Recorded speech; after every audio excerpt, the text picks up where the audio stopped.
ایک قبیلے کی دوسرے قبیلے سے، ایک خاندان کی دوسرے خاندان سے، ایک ملک کی دوسرے ملک سے لڑائیاں ہیں، تو ان لڑائیوں میں، ان جنگوں میں آپ ریزن تلاش کریں گے سبب کی کس بنیاد پر ہے، تو یا تو وہ زمین کا حاصل کرنا ہے، ٹکڑے کو حاصل کرنا ہے، یا تو پھر اس علاقے کے زرخیز حصوں کے اوپر اپنا قبضہ جمانا ہے، یا تو پھر وہاں کے لوگوں کو غلام بنا کر اپنے اندر میں رکھنا ہے۔ یہی ساری چیزیں ہیں پوری دنیا میں، پہلے سے یہی چلتا آ رہا ہے، اور لگ بھگ آج بھی اگر آپ دنیا پر نظر ڈالیں گے تو یہاں پر بھی جنگوں کا ایک مقصد یہی دکھے گا۔ ہاں، یا تو پھر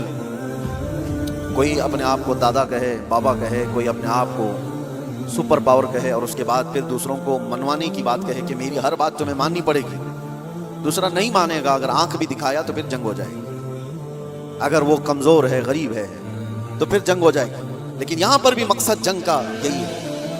پوری دنیا میں تنہا اسلام کے متعلق میں آپ کو بتاؤں، اسلام میں جو جنگیں ہوئی، غزوات ہوئے صحابہ کے اور دوسروں کے درمیان، وہاں کیا مقصد رہا، کیا ریزن رہا۔ حضرت ربیعہ بن عامر رضی اللہ تعالیٰ عنہ حضور صلی اللہ تعالیٰ علیہ وسلم کے ترجمان ہیں، ایمبیسیڈر ہیں۔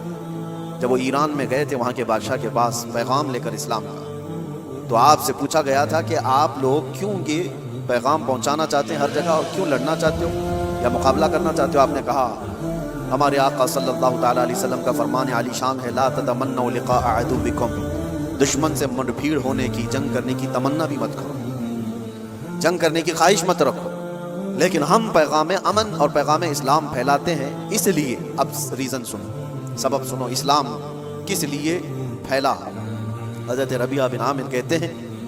کہ ہمارا صرف ایک مقصد ہے کہ انسانوں کو انسانوں کی غلامی سے نکال کر خالق کی آپ کی بندگی میں لگا دیں، اللہ کی بندگی میں اور اس کی عبادت میں لگا دیں۔ ہمارا مقصد یہ ہے انسان انسان کا غلام نہ رہے، ہر دور میں یہی چلتا آ رہا ہے۔ اور آپ شروع کے دنوں میں جو غلاموں کے معاملات اسلام کے مسائل میں بھی اگر پڑھتے ہیں تو یوں نہیں ہے کہ اسلام نے غلامی کو بڑھاوا دیا ہے، بلکہ اسلام دھیرے دھیرے دھیرے غلامی کو ختم کر دیا۔ ارے تم نے